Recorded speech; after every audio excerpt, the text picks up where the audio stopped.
petit chapitre sur les rationnels.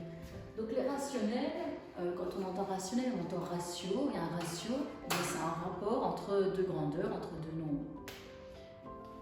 En mathématiques, une fraction, c'est un rapport entre le numérateur et le dénominateur. Bien, 1/2, si je devais l'écrire sous forme de nombre décimal, nous allons faire 1 divisé par 2, et 1 divisé par 2, 0,5. Donc 0,5 1/2 représente le même nombre, c'est juste qu'ils n'ont pas la même forme d'écriture. 1/2, si je voulais trouver une fraction autre que 1/2 qui vaut 0,5, eh bien on pourrait dire 2 quarts par exemple. Parce que 2 divisé par 4, ça fait aussi 0,5. Donc dans ce cas-ci, 1/2 est égal à 2 quarts, qui est égal à 3/6, etc. Donc on va dire que ce sont des fractions équivalentes. Équivalentes, valeur, elles ont toutes les deux la même valeur, une fraction équivalente. Bien, avec ces fractions, qu'est-ce qu'on peut faire?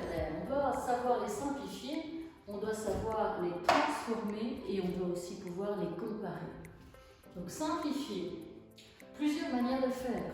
Soit je fais par étapes, alors imaginons, j'ai 75 et 135, je vois tout de suite que c'est divisible par 5, parce que les deux nombres se terminent par 5. Donc je peux, si je veux, diviser par 5, au-dessus et en dessous, ou sinon ce ne serait pas correct. Donc par le même nombre, je divise le numérateur et le dénominateur. Donc 75 divisé par 5, nous arrivons à 15. 135 divisé par 5, nous sommes à 27. Bon, mais c'est pas fini parce que nous voyons que 15 et 27 sont tous les deux multiples de 3 caractères de divisibilité. 1 plus 5, 6, 2 plus 7, 9, hop, multiple de 3 tous les deux. Je peux aussi, hop, diviser par 3 au-dessus et en dessous, ce qui nous fait 5 neuvième. Alors voilà, on arrive ici à une fraction 5 neuvième. On va dire que c'est une fraction irréductible.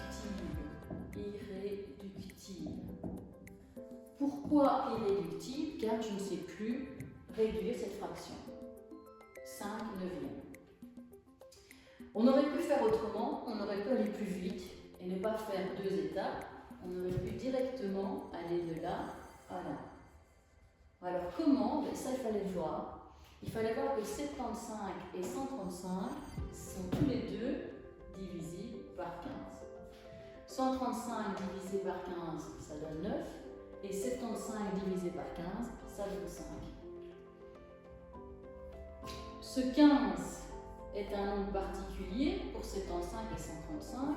C'est leur PGCD, plus grand commun diviseur. C'est le plus grand nombre par lequel je peux diviser 75 et 135.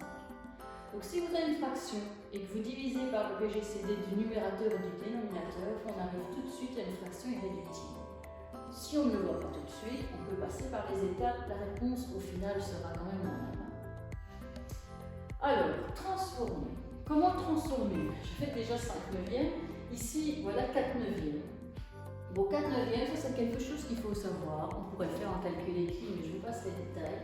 4 neuvièmes, je sais automatiquement que ça va nous faire 0,44444 à l'infini. Voilà. 5 neuvièmes, je sais que ça va faire 0,55555 à l'infini. Si je prenais 2 neuvièmes, je sais que c'est 0,2222, etc. 31 neuvièmes, ben, vous voyez, j'ai 2 chiffres au-dessus, 2 chiffres en dessous, et en dessous, ce sont des 9, donc ça fonctionne. 0,31, 31, 31 à l'infini. Donc ça, c'est quelque chose qui est intéressant à savoir, une petite astuce intéressante, comme ça on ne doit pas le calculer. Mais on pourrait faire un calcul écrit et on aurait la réponse. Alors, 3 vingtièmes. Bon, on va le transformer avec une autre méthode. Encore une fois, je pourrais faire 3 divisé par 20.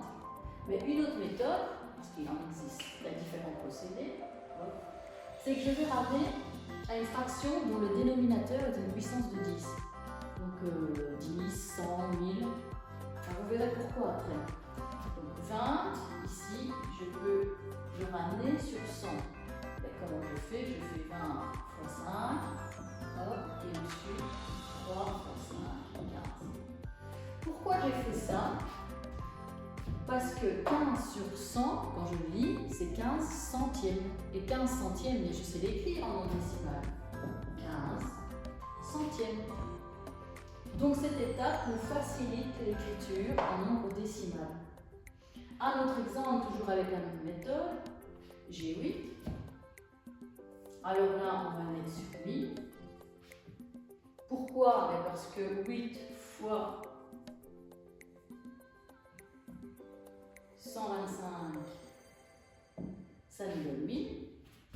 Et donc au-dessus, je dois faire aussi 7 fois 125, ce qui donne 875. Alors 875 sur 1000, je le dis, 875 millièmes. Et donc, ça fera 0,875. Donc, une méthode intéressante quand on sait le faire. Comme ça, nous pouvons passer à l'écriture décimale plus facilement. 49 tiers, pour mettre 3, pour écrire cette fraction avec un dénominateur et une puissance de 10, mais ça va être difficile. Pourquoi? Parce que 3 ne divise pas 10, ne divise pas 100, ne divise pas 1000. Et donc, on ne va pas y arriver. Donc là, je vais dire malheureusement, entre guillemets, ce qu'il nous reste à faire, si on n'utilise pas la calculette, c'est faire un petit calcul écrit. Donc, parfois, il faut passer par là. Donc, 49 divisé par 3, on rappelle,